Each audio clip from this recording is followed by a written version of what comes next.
Hey everybody, welcome back to TAZ's Wig Closet at Wig Studio One. Today I'm going to go through the top 10 things you should never do to your synthetic wigs. Coming up.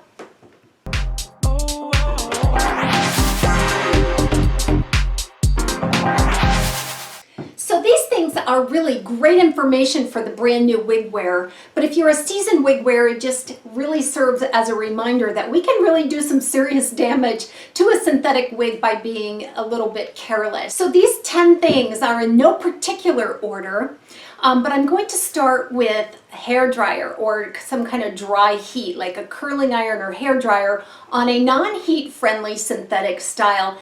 That spells trouble. It dries it out. It breaks down the fiber, it's not going to last as long, and it's likely to frizz up the first time that you try it. Now, some of you seasoned wig wearers out there can successfully use heat to style and control a non-heat friendly synthetic style.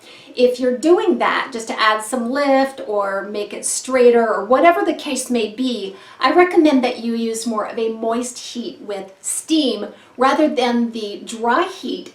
And then just remember also that if you are heat styling a heat friendly wig, always try to use a protectant spray.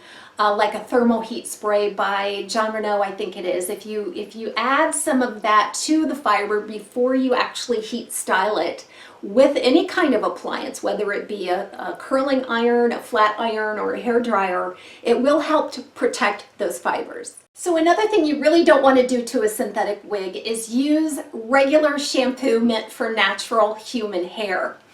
The shampoos typically contain some sort of sulfates and more harsh types of ingredients that can really erode the integrity of a synthetic fiber very quickly. So you want to stay away from using shampoo and conditioners meant for your natural human hair and use a product that is approved for a synthetic wig style. So while we're on the subject of washing a wig, another thing you don't want to do to a synthetic wig style is to scrub it too heavily or aggressively, or agitate it when it's in the wash basin too aggressively. You can really cause a lot of tangles and knots if you are scrubbing aggressively. It can also damage the fibers. You certainly don't want to do that. And avoid wringing it dry.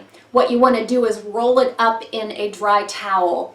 I take a towel, I fold it in half, I put the wig in and then just sort of roll it up and then place my knee or knead it with my hands until all the water kind of seeps up into that towel. This helps it from dripping, and then I let it dry the rest of the way by hanging it upside down in the shower. After you've washed and tamped your wig dry, one of the other things you do not want to do to a synthetic wig style is to comb or brush it while it's still damp or wet. It will stretch the synthetic fiber to the point where it cannot come back to its original style. You'll really warp the style and perhaps damage or break off the fibers. So just remember, only use an approved shampoo and conditioner for synthetic wigs. Don't agitate the wig and don't scrub it too aggressively while you're washing it. And then tamp it dry with a towel and then let it dry the rest of the way, either upside down or on a wig stand. And then be careful not to comb or brush the style until it's completely dry. Another thing you don't want to do to your synthetic style is store them for long periods of time on a styrofoam head. I am so guilty of this. My intention is to rotate my wigs quite often so that they're not on the styrofoam head for long periods of time, but sometimes they are. So what I do to avoid any issues with it is to not stretch it completely over the head.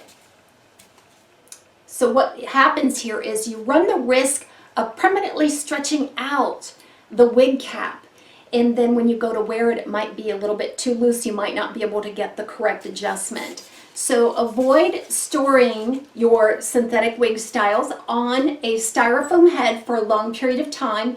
If you do, make sure you're just resting it on the head and not stretching it over the head.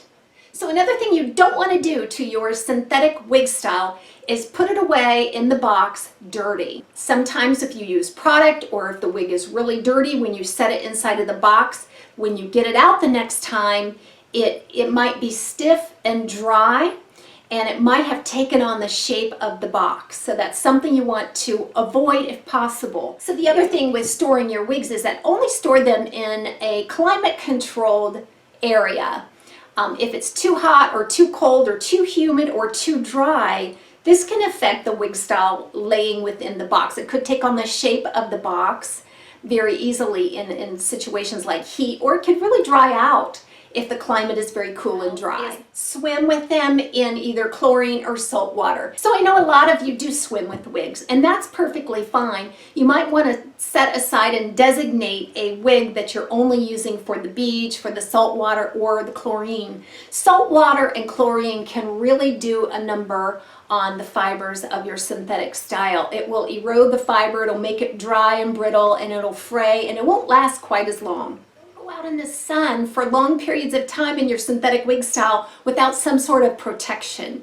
Wearing a hat or taking an umbrella, a scarf, or something to protect the wig from the harsh sun. The sun can really do a number on the wig. It can heat it up and it can warp the style.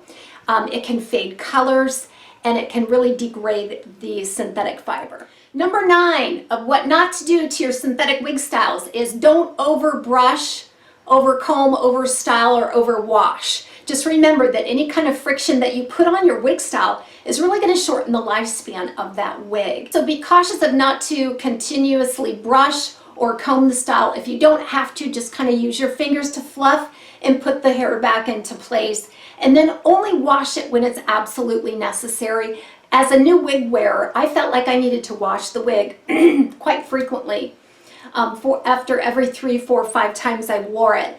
That simply just wasn't the case, and now I can wear it for an extended period of time without washing it.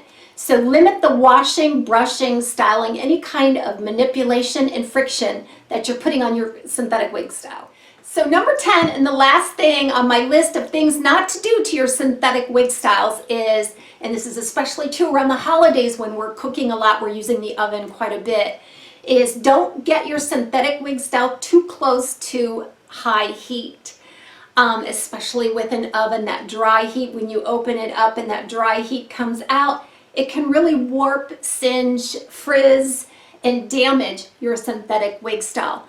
I had somebody tell me once, a friend, that she sneaks up on the oven. If she has a wig on, she'll sneak up to the side and open it up, you know, and kind of look in.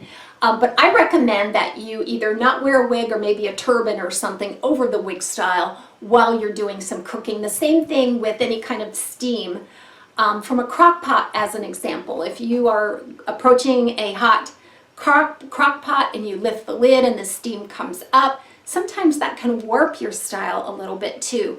It can just change the integrity of those fibers. So be careful while cooking and wearing your synthetic wig styles. So that's my top 10 on things not to do to your synthetic wig styles. I hope this was helpful. Have a wonderful day. And remember, be bold, be new, be you at TAZ's Wig Closet at Wig Studio 1. See you next time.